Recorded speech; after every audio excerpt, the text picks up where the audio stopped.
Hey everybody, welcome to episode 4 of Winning in Paradise, the official FAU Owl Radio Athletics podcast hosted by me, Nathan Korst, joined alongside my good buddy and broadcast partner, Chris Talt. Got a few things to go over today. Florida Atlantic football with the road victory over Rice this past Saturday, breaking their 2-game losing streak.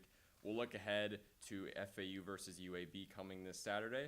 Then we'll go outside the realm of the American as well as college football in general. And we'll even touch a little bit more on FAU basketball going forward. So, Chris, what are your first thoughts from Saturday's 27-21 win over Rice in Houston? Big win for Coach Kitley and this team. First win over an FBS school for Coach Kitley as a head coach here at FAU.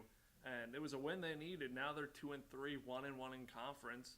And opening thoughts about the game, Veldkamp had another good game, passed for 290 yards, used his receivers and tight ends. Michael Kirch, the big day, 2 touchdowns. So I don't think many people would have expected that out of this team. Going to Kirch, really feeding him. 4 receptions for 82 yards is a very good game.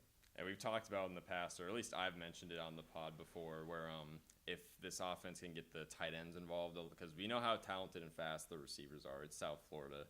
We know what we're getting with that, but if we can get the tight ends involved, it'll really make this offense explosive. And we got a little snippet of that on Saturday, as you said. Michael Kirch with a absolute career day, had a couple of touchdowns. Phenomenal game, really. And you look at it, it took off. I mean, Messer had a great game as well. He had 11 receptions for 110 yards. That was a great game. Just didn't have a touchdown. Wasim had a touchdown, so I know on the previous podcast we had mentioned Jay-Sean Platt might have been stepping into that number 2 receiver role, but on Saturday it was Wasim who took the number 2 receiver role. So this FAU offense is proving to be deep with these receivers, and tight ends now adding Michael Kirch to the list, which is a huge thing for them. No doubt. It's very good to have depth, despite not knowing who might go off on every Saturday occasionally, but it's really, really good to have depth. Going back on Kirch a little bit, he has said before the season he called Kitley's offense very tight end friendly, so very happy for Michael Kirch, the senior tight end. It was no doubt a good job from Kirch. Great job from Veldkamp finding him too. And now hopefully this jump starts him and we really start to see Kirch go off and explode, because like we've said, this adds another element to this offense, which Kitley has a great track record of doing. So there's no doubt about it. It's going to be good. I was also very impressed with how this defense played. 21 points. We hadn't really seen this defense play this locked down. They only gave up 7 first-half points, 14 points in the second half. But overall, a clean defensive game. We didn't see that stretch run for the opposing team where they blow it wide open and score kind of like 20+ Memphis points in a the quarter. Saturday before in the fourth quarter. It was like quarter. Memphis, and you could even go back to the FIU game where FIU had that massive third quarter and FAU defense holding Rice in check for this game. And, we've talked about before, this FAU defense has struggled on the defensive end. Mostly giving up big plays through stretches, and this game started out very scary. First couple of plays, Quentin Jackson for Rice broke off up the middle for a 68-yard rushing touchdown, making it 7-0 Rice very early, but FAU recovered very well after that, only allowing 2 more touchdowns the rest of the way. Leon Hart Jr., probably the defensive MVP from this last Saturday, 10 total tackles, 5 of them being solo, 1.5 tackles for loss. He was really a thorn in the side of the Rice rushing game, I would say. He definitely was. And FAU had 1 sack on the day. That was by Eric Brantley. So when you look at that, it was kind of surprising to see, they gave up 21 points. They only got 1 sack, but the defense still made it work in this game. They were locked down for really most of this game. They did a really good job. Rice got back into the game end of the fourth quarter. Thought maybe they were going to make a run, but FAU was able to stay in front and get the win. Very good victory for FAU. They improved to 2-3 on the season. 1-1 in the American Conference. Zach Kitley, his first FBS win, and kind of a homecoming game for him too. He sort of grew up as well as coaching in the Houston area, so I mean, really no better game to get your first FBS win if you're Coach Kitley. And then we talked about this last episode too.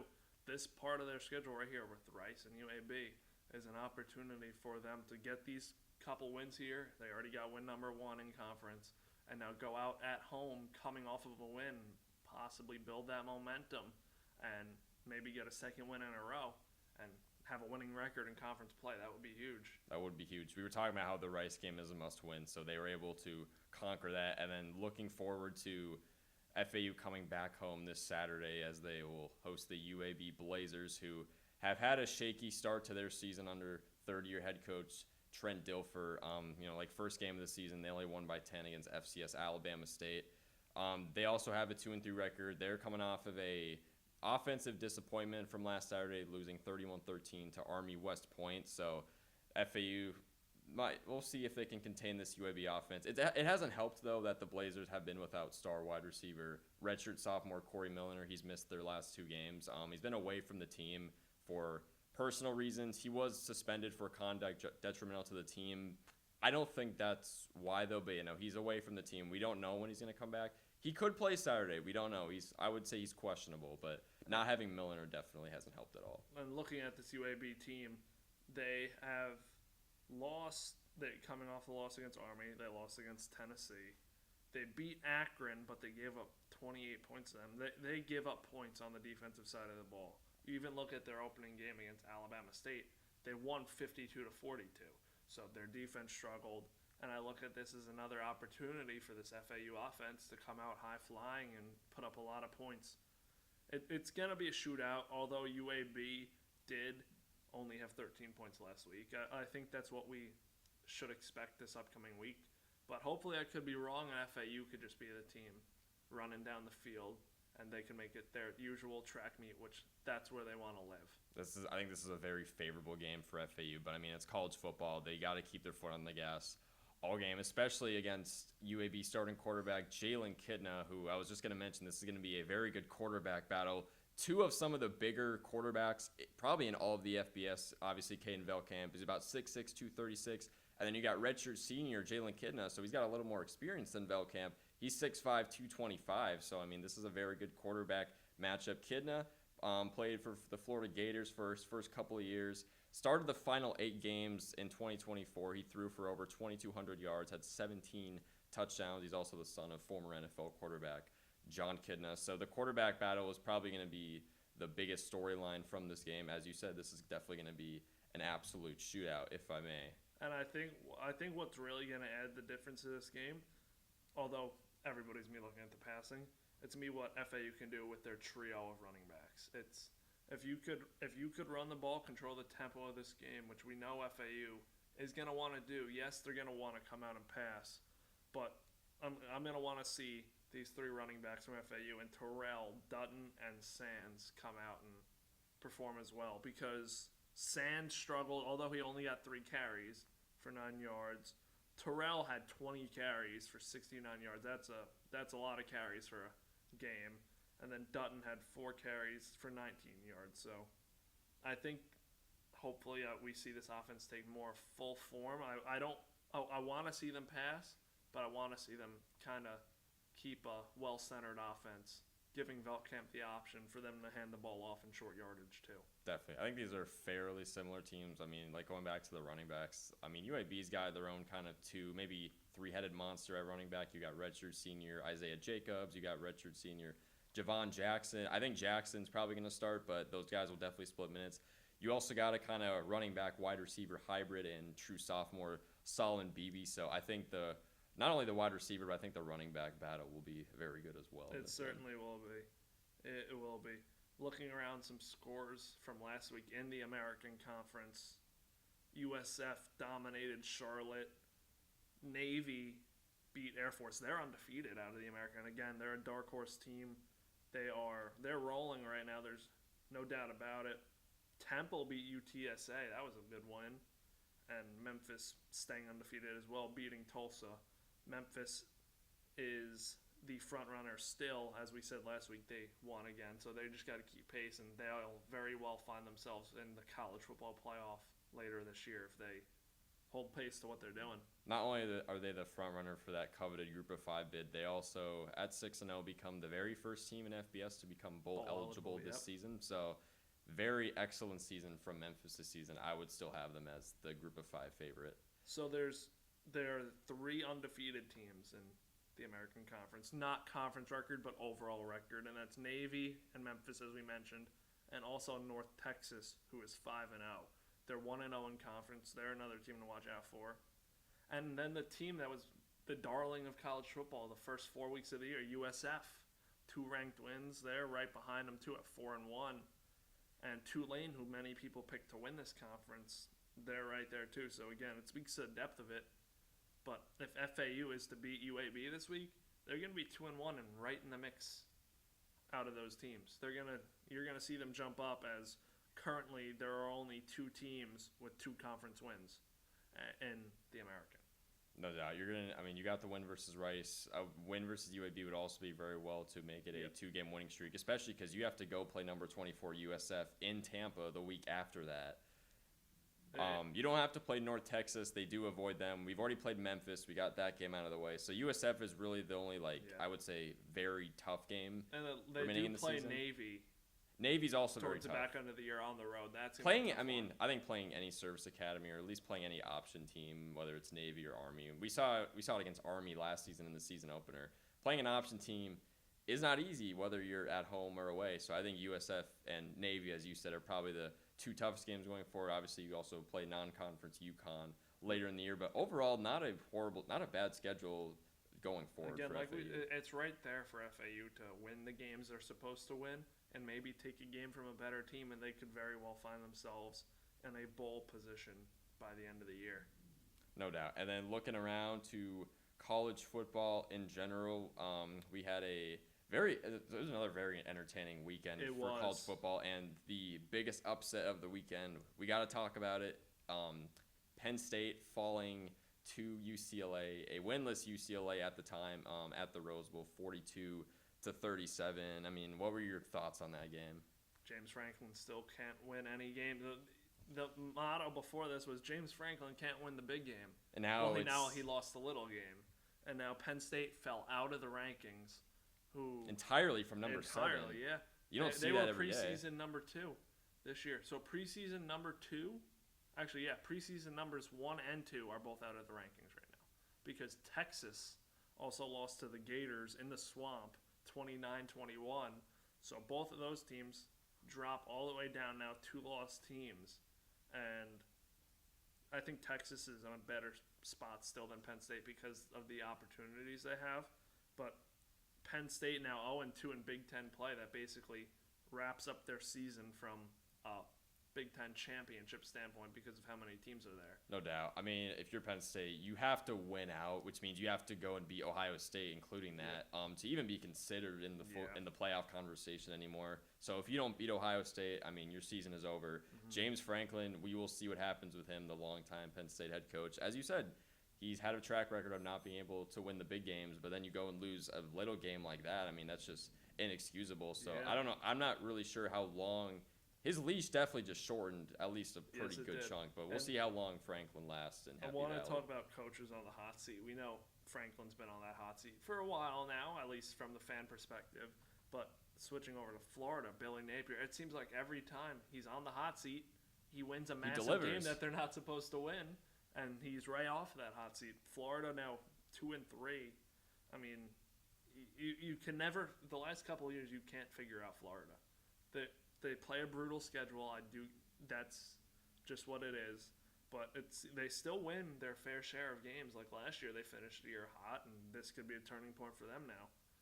I mean, although 2-3, now 1-1 in the SEC, which we know is a gauntlet, and it's going to be interesting for them to see what they do. Lagway played much better, 21 of 28, 298 yards and 2 touchdowns. So that was a good game for the young sophomore quarterback.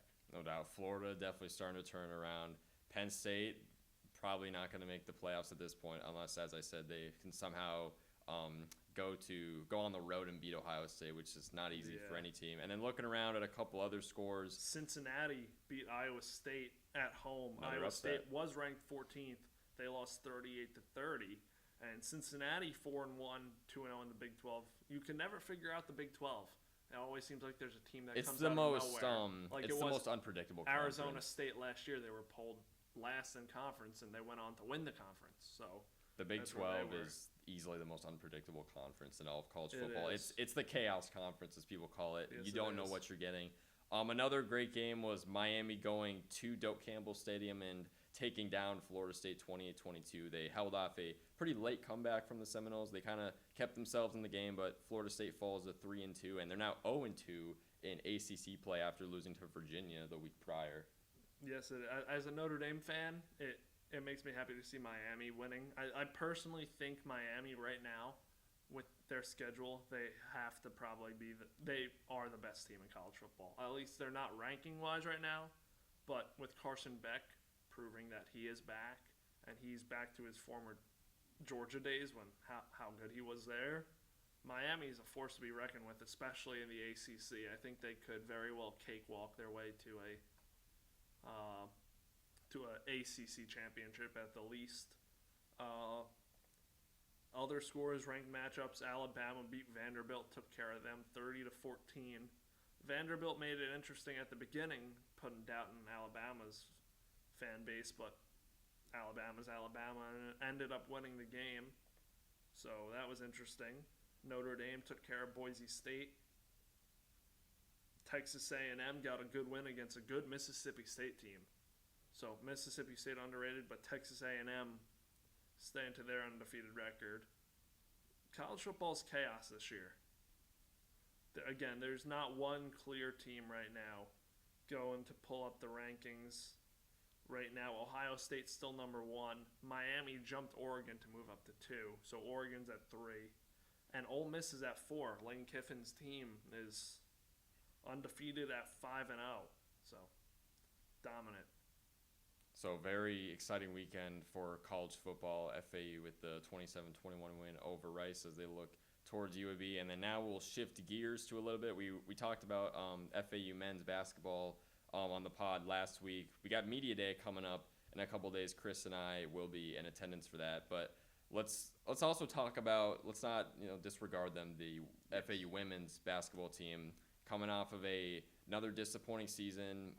They let go of former head coach Jennifer Sullivan, who is now at Missouri as an assistant coach, and they bring on first-year head coach Leanne Freeland, who was a very winning coach over at Nova Southeastern. So what are you expecting, Chris, from the women's team, or what are your first thoughts? First thoughts on the women's team.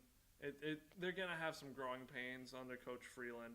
She's a winner at Nova Southeastern, Division II school, the last however many years she's been there. It's been a long time, which I think it's a good thing. You're going to see a winning culture hopefully start to be formed. It's going to start this year, and it's going to be on the back of Aaron Rodgers. Last year she was phenomenal before she got hurt, unfortunately, towards the back end of last year. But she's back. She's going to be the team's rock. If the team goes, it's going to be by Aaron Rodgers. You got Aaron Rodgers. You also have another returner in Taziah Jenks, who was very much one of FAU's better producers last year. And this is almost an entirely new roster. They probably lost even more players than the men's team lost. I believe the women's team is only returning about 27%, I want to say, they're returning of the production. 3 players who played last year. That's Rodgers, Jenks, and Arizmendi. So should be interesting to see. A lot of new players, but that's not a bad thing to see if you're FAU. Again, hopefully you start to see that culture be formed. Similar to FAU men's basketball and Coach Jenkins last year, we're going to hopefully see a foundation of where this team could be heading for future years to come. No doubt. And I want to also talk about their non-conference schedule. I don't have it pulled up or memorized right in front of me, but they do play the Florida Gators at home. Yes. At home, so FAU women's basketball will face the Gators at home. That's going to be a big task for them. They could potentially steal that one at home, and that would be a great confidence builder too for them this season. Pulling up their schedule right now. Their non-conference part of the schedule, they play at Miami. Miami's an ACC school. That's a good team. Home against Florida. They play a Thanksgiving Classic at home against Air Force and Wright State. Those are some other quality games. They play FGCU, FIU. So there's some games on there. It's not an easy a non-conference schedule off the bat for Coach Freeland. No doubt, and I think I probably agree with what you said about having growing pains under first-year head coach Leanne Freeland. I mean, because it's not easy having a first-year head coach, despite their track record of how talented they might be. I mean, we've seen it with football with Zach Hilley. I mean, FAU, they've had their fair share of growing pains so far to start the year. It's certainly something to be expected in really all sports against first-year head coaches and whatever it may be. Like we said, whether it's Coach Kitley in football, Coach Jankus last year with basketball, and now Coach Freeland with women's basketball. We're going to see those growing pains, but hopefully they pay off in the end for where the culture and foundation of these programs is being reset and set positively for the future. No doubt. And then talking about some of the newcomers on this women's basketball team, you got graduate transfer Destine Jackson coming over from Memphis, so a little interconference transfer there. You got junior guard Grace Carstensen coming in from DePaul, graduate guard Jess Moores, who is following Coach Freeland from Nova Southeastern, so they definitely have some chemistry there. You got senior guard Micaiah Simmons coming in from South Alabama. You got Southern guard Inivi Plata coming in from St. Francis. Rogers, Jenks, and Arsmendi, of course, the three returning people from last year. You got redshirt junior guard Haley Walker also coming in from DePaul. You got junior forward Vivian Onuga coming in from Barton Community College. Sophomore guard Maddie Chewertz, I probably butchered that, coming in from New Mexico State. So a brand new FAU roster, new head coach, also a brand new coaching staff. Not a single assistant return from the Sullivan regime. So this is gonna be an entirely new team. But it will be, but I think it's a good thing. You see a lot of them coming over from established schools and programs, whether it's DePaul, New Mexico, South Alabama. They're coming over from these schools, so they have experience. It's just a matter of how quickly they can gel in that non-conference schedule. And I'm going to look to Jess Moores to really set the tone coming over with Coach Freeland on what she wants as a coach, how everything's going to be, what sort of system she's going to run and everything. And I think Moores is going to play a huge part in that and setting the tone for this team. I think, Chris, any other final thoughts on the women's basketball team going this year? No doubt a pretty young roster, too, kind of like the men's roster, but this is also a sort of young. But there's definitely a lot of experience on this roster, too. Obviously, a couple of second, third-year seniors on this roster, a couple of juniors. And I don't think you have any true freshmen on this entire roster. So, actually, I lied. This is actually a kind of an older team. But it's an older team, but it's a new team. They're new into this system. So that's what it is. I think it's going to be interesting to see what they do. There are some winnable games on here for sure, but there are also going to be games that it's going to be challenging regardless with this new team. So there will be some speed bumps along the way with this women's basketball team, but I'm excited to see Coach Freeland come in and set the tone hopefully early. Media Day is on Wednesday. Me and Nathan will be there, as well as Maddox, another Owl Radio broadcaster. We will be there covering the whole event for you between men's and women's basketball this upcoming Wednesday. So stay tuned for that. It'll be posted. It'll probably be live. So excited for that. And I think that concludes episode number 4 of Winning in Paradise. For Nathan Korst, I'm Chris Talt. We'll be back next week, hopefully recapping another win for FAU football. We inch closer to basketball season. It's continuing to pick up here on campus with all these sports, and we will see you next time for episode 5 on Winning in Paradise.